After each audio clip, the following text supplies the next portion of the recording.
Well, tonight was really about just coming out and taking photos for me. I wasn't going to vlog. This place is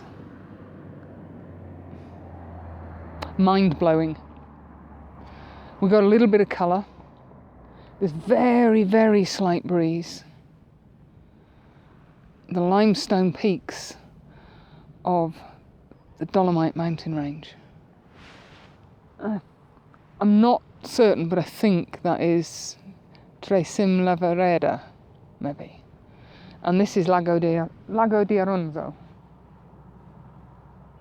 The trees are just starting to turn. You can see there's a lovely selection of greens and golds. And it is so, so peaceful. Yeah. Tomorrow I start photographing in earnest. I've got a list of locations to visit. A couple of them I visited before and I wanted to revisit. And I found some new ones and a couple of hikes. Not long hikes, just little hikes. So we'll see what the weather does.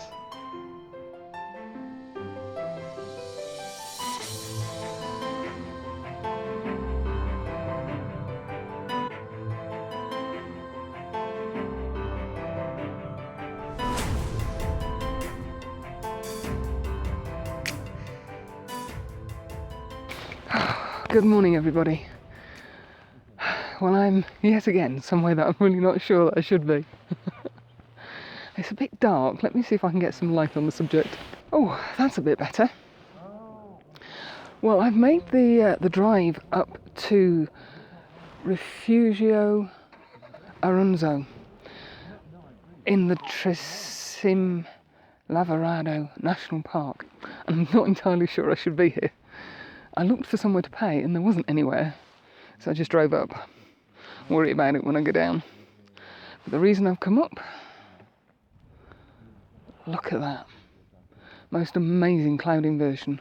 Getting a little bit of colour coming up and a beautiful V from the rocks on either side from the hills. And there's a photo tour here as well. And we have a full moon. There's a rock, or there's a hill there. You can just see the light starting to catch. And over on the far side, just up there, we have a little bit of cloud hanging over the tops of that mountain. Oh. I'm quite tempted to spend the day up here, having a look around. There's a couple of viewpoints that I want to get to, but I'm also concerned that I might not be able to get off here come the end of the day. This is about 35 minutes from the hotel. I called at Misserina Lake to see what it was like.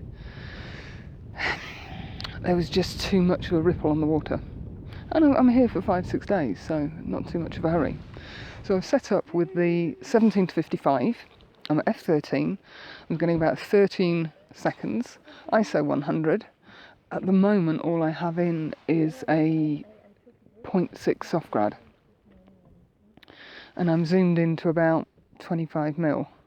There is a little bit of sort of yucky area down here that I really didn't want in. I just wanted the V with the hills on either side. Now I'm shooting into the light, which I don't like. So the hills on either side, the mountains on either side are going to be in shadow, which is not ideal, but that inversion is amazing. It really is.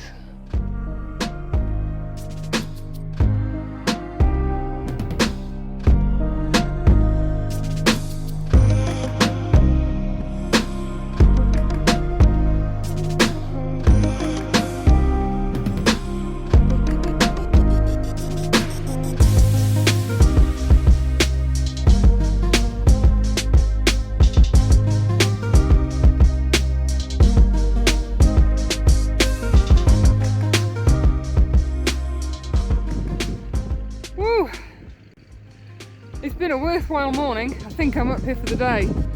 Look at that. It is spectacular.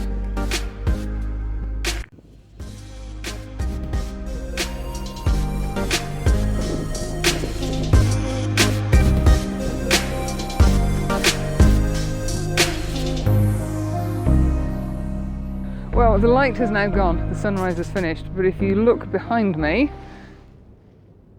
I can't make it.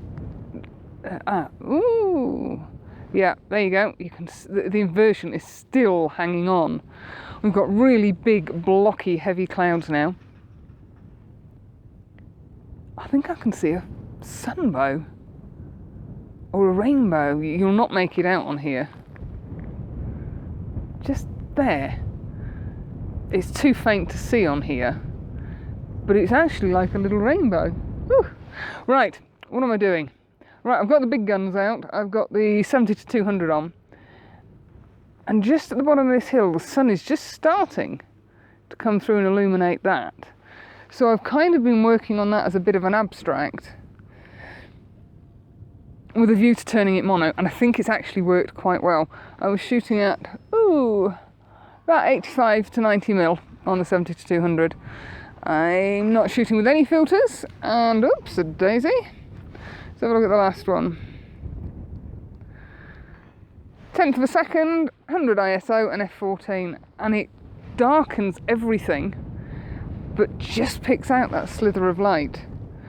It kind of works as a colour, except clouds are really yucky, but I think it will work really nice as a contrasty mono. Now it costs, I believe, €30 to be up here, and apparently you pay on the way down. So I'm staying for the day. I've no idea what the weather's going to be like. I've bought food so I can have a picnic while I'm up here.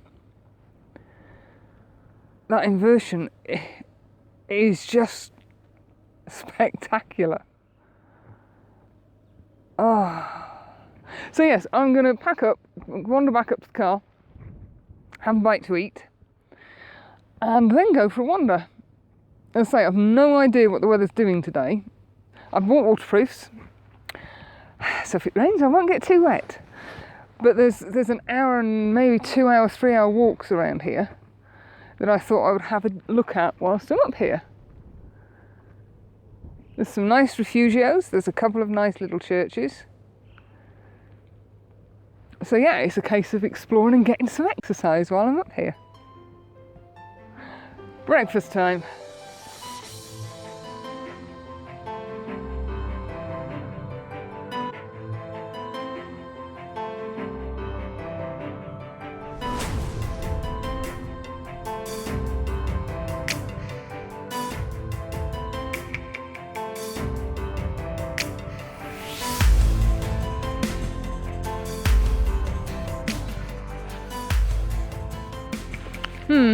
I'm beginning to notice the problem.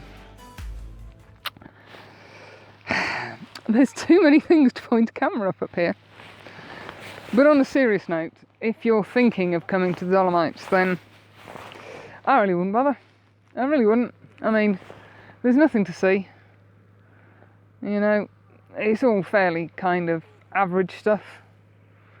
Nothing spectacular. Sure, we've got the same in England. Maybe.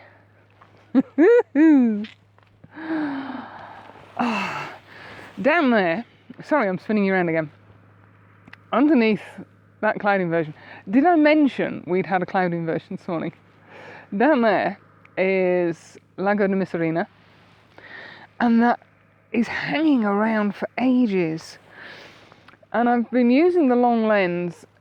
I don't think you can pick it out. Just on this little hill here there is a small group of 5, I think, and I think they're larch trees. There could be fir trees, the trees anyway, and they're just starting to turn orangey gold, and I was waiting for the sun to light those up using the long lens with the ridges behind with the mist swirling around the bottom. I think I got it.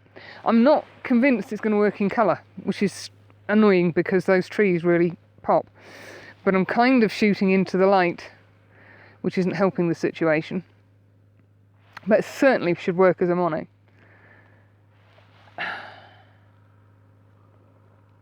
There are very few times that I'm lost for words, but this is one of them. I've been stood in this spot for half an hour just playing with the long lens, seeing what I could get. I have struggled. The sunlight is coming in up there, and it's obviously reflecting quite nicely off these white clouds. So it's creating glare.